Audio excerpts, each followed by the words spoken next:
Fridtjof Schuon, résumé de la métaphysique intégrale. Chapitre 8. Failles dans le monde de la foi. On peut s'étonner et même se scandaliser de la fréquence en climat religieux d'opinions et d'attitudes plus ou moins inintelligentes, soit dit sans euphémisme. La cause indirecte du phénomène est que la religion, dont le but est de sauver le plus grand nombre possible et non de satisfaire le besoin de causalité d'une élite intellectuelle, n'a pas de motif de s'adresser directement à l'intelligence proprement dite. Conformément à sa finalité et à la capacité de la majorité, le message religieux s'adresse globalement à l'intuition, au sentiment et à l'imagination, puis à la volonté et à la raison dans la mesure où la condition humaine l'exige. Il informe les hommes de la réalité de Dieu, de l'immortalité de l'âme et des conséquences qui en découlent pour l'homme, et il offre à celui-ci les moyens de se sauver. Il n'est pas, ne veut pas et ne peut être et offrir autre chose, explicitement tout au moins, car implicitement, il offre tout. En d'autres termes, la religion s'adresse a priori à ce qui est susceptible de mettre en branle la volonté de l'homme moyen.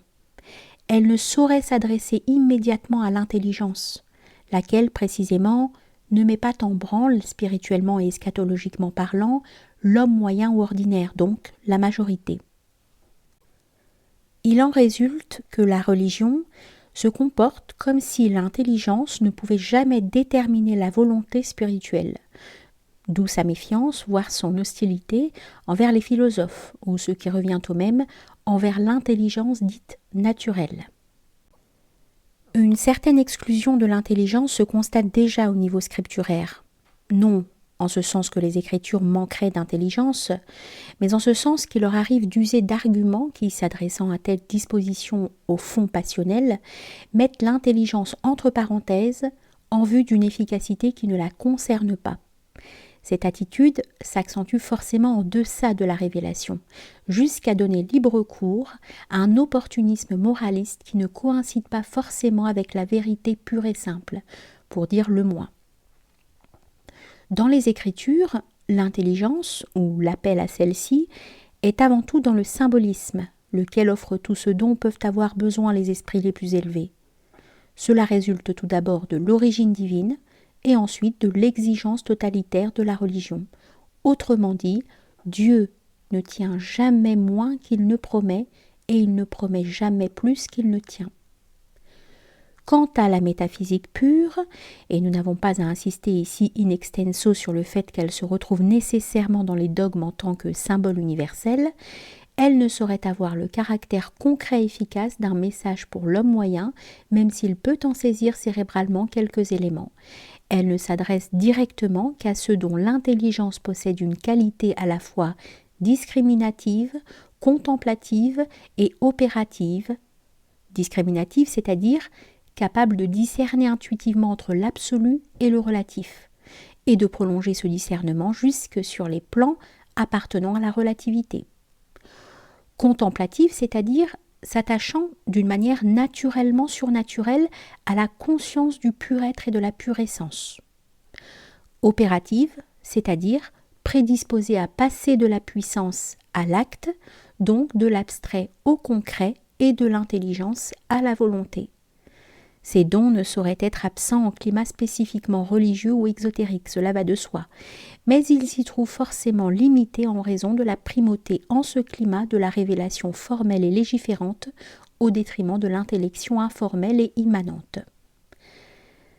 La religion s'adresse aux hommes en tant qu'ils sont capables de foi. Elle s'adresse d'une manière directe à la volonté et à l'amour et exige des hommes de croire, d'aimer, d'agir. Nous y insistons afin que les chercheurs spiritualistes, en lisant des livres religieux, ne s'offusquent pas en y rencontrant des opinions ou images excessives jusqu'à l'absurdité. Fort paradoxalement, il y a en climat traditionnel un certain droit à la pieuse extravagance. Et il vaut mieux le savoir d'avance, n'en déplaise à ceux des traditionalistes qui estiment que tout ce qui est traditionnel est sublime, et qui parfois ne sont pas loin de confondre le fanatisme confessionnel avec l'orthodoxie intrinsèque et l'authenticité spirituelle.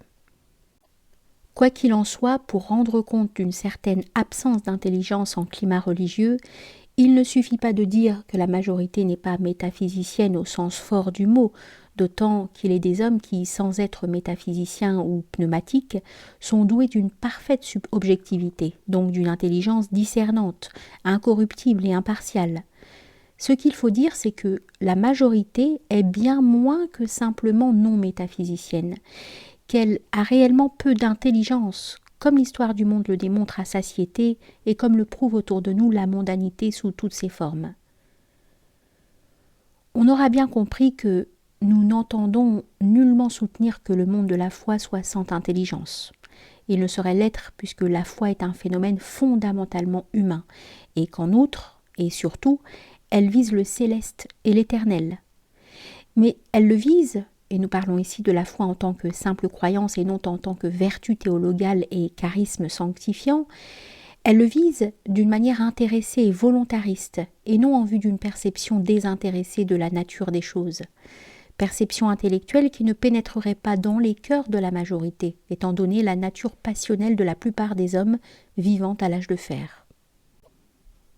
Les perspectives confessionnelles ont tendance à mettre la forme, qui est particulière, au-dessus de l'essence, qui est universelle, et le souci moral qui est intéressé au-dessus de la vérité en soi amorale, qui est désintéressée.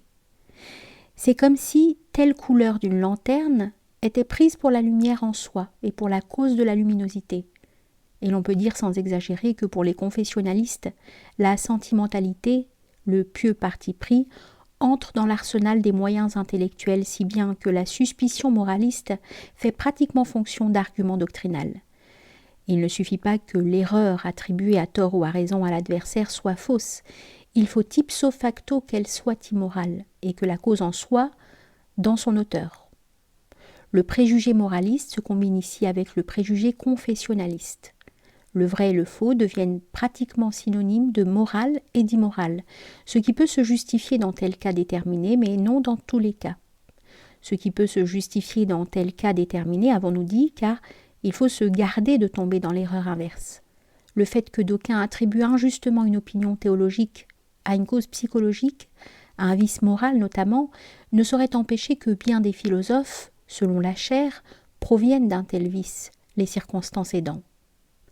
Trop souvent, les erreurs sont ce qu'est leur auteur, ni plus ni moins. Peut-être nous sera-t-il permis d'ouvrir ici, à titre d'exemple, une parenthèse qui, par son contenu, nous éloignera de notre sujet, mais qui néanmoins s'y réfère par son contexte psychologique. On sait les âpres controverses auxquelles donnait lieu au Ve siècle la question des deux natures du Christ, alors que pour l'Église officielle, le schisme n'était pas encore un fait accompli. Les deux natures, l'humaine et la divine, s'unissent dans la personne du Verbe fait chair. Pour Nestorius, elles sont nettement séparées, en sorte que Marie est mère de Jésus, mais non mère de Dieu. Pour Eutychès, au contraire, le Christ n'a qu'une nature divine, la nature humaine n'étant qu'une apparence. Ce qui importe ici, ce ne sont pas tant ces doctrines que la façon dont elles furent anathématisées par Rome. Selon le pape Léon I, Nestorius et Eutychès ne pouvaient être que des impies.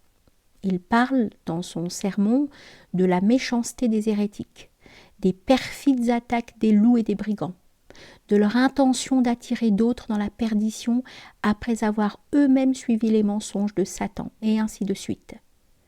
C'est dire que les hommes qui, par la piété, par zèle évidemment, ont d'autres opinions théologiques que Rome, ne peuvent les avoir que par Satan et ne peuvent être comme lui que méchants et perfides. Ils ne peuvent être que des ennemis de Dieu et de l'Église. C'est pieux et c'est zélé, ni plus ni moins que les opinions de Nestorius et de Eutychès, mais ce n'est certainement pas intelligent si l'on entend par intelligence l'adéquation à des réalités. Car enfin, les deux opinions extrêmes dont il s'agit ici peuvent se soutenir d'une façon relative. La première parce qu'elle est profondément soucieuse de la gloire du Dieu transcendant. Nous ne voyons dans cette intention rien de satanique, pas plus que dans la tendance fondamentale du judaïsme ou de l'islam. Et la seconde parce qu'elle est au contraire soucieuse de la divinité du Christ. Opinions sans doute excessives, mais qui n'ont certainement rien de perfide ni de démoniaque. Il ne faut pas oublier du reste qu'au 5e siècle, un certain flottement théologique n'était pas chose foncièrement anormale.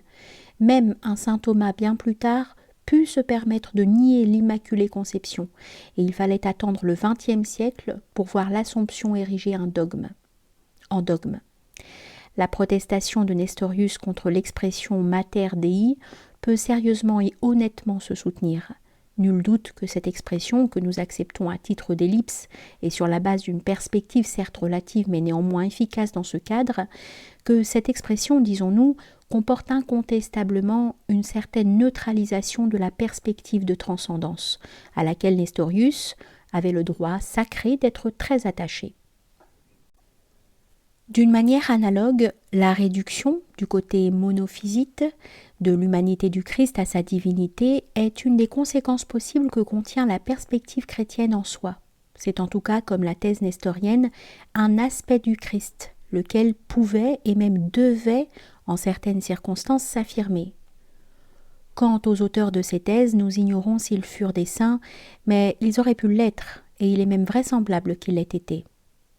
Ici, on pourrait faire l'objection suivante. Si pour un théologien porté aux alternatives abruptes, seule la doctrine providentiellement normative peut provenir du Saint-Esprit, de qui donc peuvent provenir les thèses divergentes sinon du démon ? Nous pourrions répondre de l'âme, car il convient de distinguer entre une inspiration qui est satanique et une autre qui est simplement naturelle et psychique. Mais cette réponse, tout en ayant le mérite de rendre compte d'une distinction réelle, passerait à côté des deux facteurs suivants. Premièrement, qu'une inspiration naturelle risque fort d'être exploitée par l'adversaire si le contenu de l'inspiration s'y prête. Deuxièmement, que dans des cas comme ceux de Nestorius et de Tychès, l'inspiration n'est pas simplement naturelle ni a fortiori satanique. Elle est ce que nous appellerons archétype, c'est-à-dire que sans provenir de l'intention paraclétique qui régit telle orthodoxie providentielle, elle relève néanmoins du Saint-Esprit en soi dans la mesure où elle rend compte d'un aspect plausible de telle réalité spirituelle ou divine. La pieuse myopie est un phénomène peu grave dans certains cas et gravissime dans d'autres. Ce qui est hors de doute, c'est qu'on rencontre cette faille dans tous les climats religieux, car l'homme est partout l'homme. Et les mêmes causes produisent toujours les mêmes effets dans les mêmes circonstances, quel que soit le monde ou le degré du phénomène. Au demeurant, il n'y a pas que les sottises mentales, il y a aussi les sottises institutionnelles, lesquelles de toute évidence sont de l'ordre des préceptes d'hommes. Mentionnons à cet égard, pour ne donner qu'un seul exemple, choisi à dessein en dehors de la Bible, la souillure que le brahman est censé contracter par l'ombre d'un shudra ou d'un hors-caste. Les défenseurs plus ou moins pharisaïques de la tradition nous diront sans doute que pour pouvoir maintenir un principe traditionnel en soi plausible, à savoir l'intégrité de la caste brahmanique, pendant des millénaires, il faut nécessairement exagérer. Ce qui peut en effet se soutenir, mais la théorie est une chose et la pratique en est une autre. C'est-à-dire qu'il faut tenir compte de modalités que la théorie ne peut pas toujours prévoir. Une guerre préventive peut avoir sa justification, car la fin peut justifier les moyens, mais ceux-ci peuvent aussi compromettre la fin. Tout a des limites, et on risque de tuer le patient à force de remèdes. Aussi n'est-il pas étonnant que l'islam ait eu un tel succès dans l'Inde, qu'il ait pu se répandre rien que par persuasion et par contagion, sans aucune participation des Arabes. Ces considérations sur un genre particulier d'absurdité nous font penser, par association d'idées, à la sottise humaine tout court, non à celle de l'homme comme tel, car tout homme n'est pas sot, mais à celle de la majorité sous tous les cieux. Peut-on imaginer chose plus sotte que le courroux, la tristesse d'un individu dont la femme a donné naissance à une fille alors qu'il espérait avoir un fils ? C'est pourtant un phénomène habituel chez plus d'un peuple, soit autrefois, soit de nos jours encore. Le fait que des considérations économiques ou politiques peuvent entrer en jeu ne rend pas l'attitude plus intelligente ni plus noble. On pourrait citer bien des exemples analogues de sottises entrées dans les mœurs, sans parler, dans un ordre beaucoup plus prétentieux, de la philosophie et de la culture en général, qui en fait sont des terrains de prédilection de la plus insigne stupidité. Mais ceci concerne le monde moderne, plutôt que l'humanité en soi. Quoi qu'il en puisse être, c'est aux hommes tels qu'ils sont, aux hommes de toujours, que doit s'adresser la religion. Elle n'a pas le choix. Deux mystères se combinent dans cette fatalité, celui de la miséricorde et celui de l'absurde. D'aucuns estiment que la religion doit être adaptée à l'homme de notre temps, ce qui est pour le moins disproportionné, car la religion s'adresse à l'homme comme tel et non à tel homme. Sans doute il faut donner à l'homme moderne certaines explications de plus, car de nouvelles erreurs et de nouvelles expériences exigent de nouveaux arguments. Mais expliquer la religion est une chose, la démanteler sous prétexte de l'expliquer en est une autre. C'est ici que pourrait et devrait intervenir l'ésotérisme essentiel.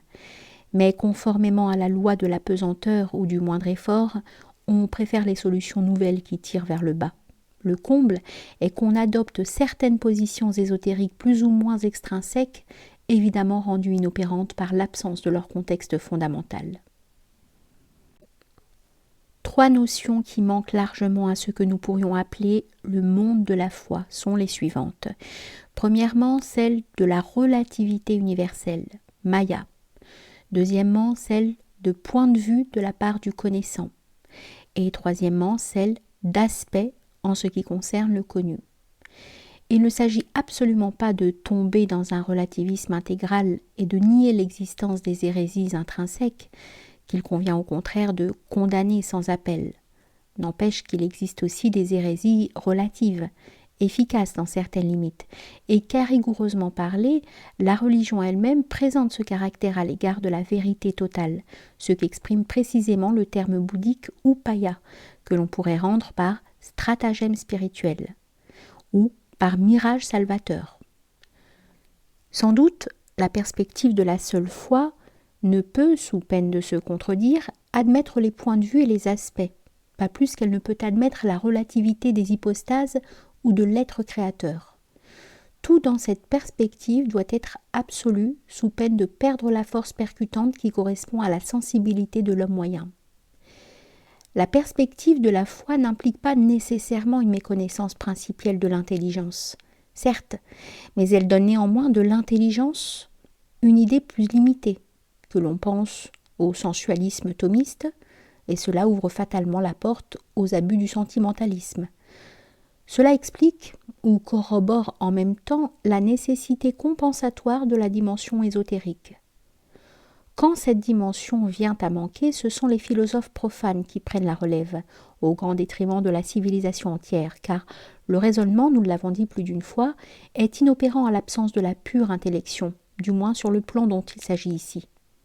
Ce que tous les rationalistes ignorent, c'est que sur ce plan, la raison a essentiellement besoin d'informations venant soit du ciel, soit du cœur, donc d'origine soit externe, soit interne, la première étant le plus souvent la cause occasionnelle de la seconde, ce qui indique qu'en fait, la gnose ne saurait se passer de la révélation.